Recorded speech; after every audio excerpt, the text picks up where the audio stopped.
Hi guys, Vince Kingston, Eagle Home Mortgage. I want to give a quick video about some of the implications of the new tax legislation. I think there's been a great deal of fear in the real estate industry about what it might do, and a lot of it's unfounded. But very quickly, what it does do is it basically takes away the tax advantage that we can specifically ascribe to homeownership for many people, not for everyone, but because the new legislation doubles the standard deduction, that means the proportion of people who would have otherwise itemized their mortgage interest deduction and property taxes is much less. So for most people, they won't itemize with a new doubled standard deduction, and that means we can't point to homeownership specifically and say that there's tax advantages for those people.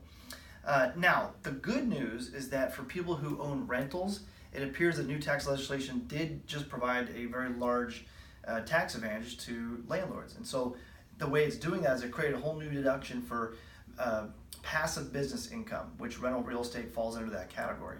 So you can still deduct your depreciation, your mortgage interest deduction, your property taxes, everything you could henceforth against your rental income on your Schedule E to arrive at your net number. But now, after that net number is arrived at, then they give you just another standard deduction of 20% against that. So then you're only taxed on the remaining 80% of your net. So a nice little deduction for landlords, a nice talking point out there when we're working with would-be or existing investors.